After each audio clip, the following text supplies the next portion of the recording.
getting into our second micro level concept, which is attitude, which has to do with attribution, stereotyping, prejudice, and discrimination. We see themes of prejudice and discrimination between the enemy and the U.S. soldiers. They use frequent derogatory remarks to describe the North Vietnamese. And in the entire film, we actually don't get a single close-up on any Vietnamese enemy. And I think this was done on purpose to portray the soldiers fighting an invisible enemy, an enemy that can hide in nature and can use the resources around them and will fight but will never be seen.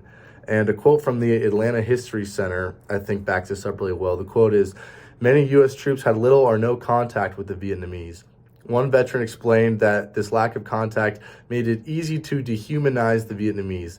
This detachment may have contributed to such deadly incidents such as the My Lai massacre.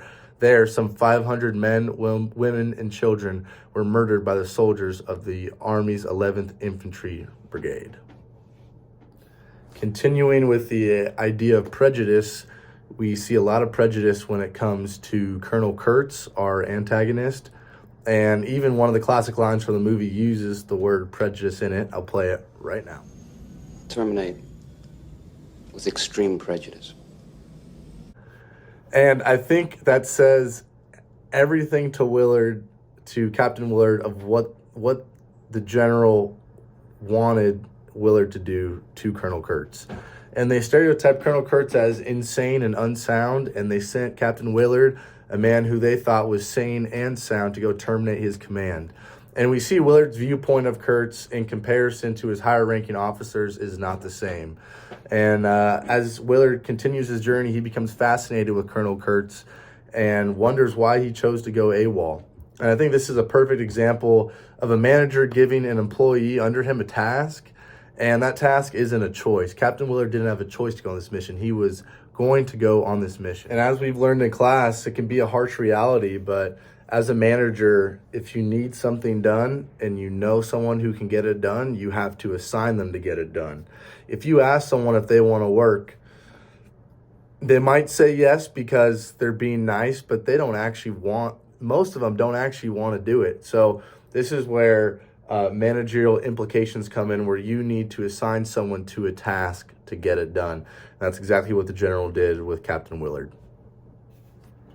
We constantly discuss the idea of making sure that your employees have the right attitude when they show up to work to handle any situation, and trying to create the right atmosphere in the workplace to ensure that your employees have a positive attitude while they are working.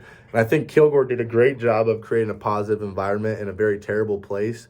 In one of the scenes after they invaded the village, we see that Kilgore threw a barbecue for all of his soldiers.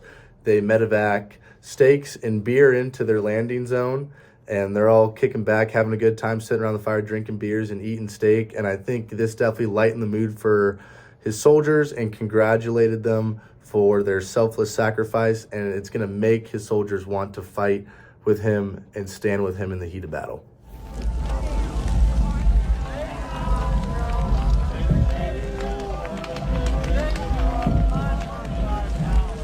Kilgore had a pretty good day for himself. They choppered in the T-bones and the beer and turned the LZ into a beach party. The more they tried to make it just like home, the more they made everybody miss it. Make my meat rare, but not cold. On me.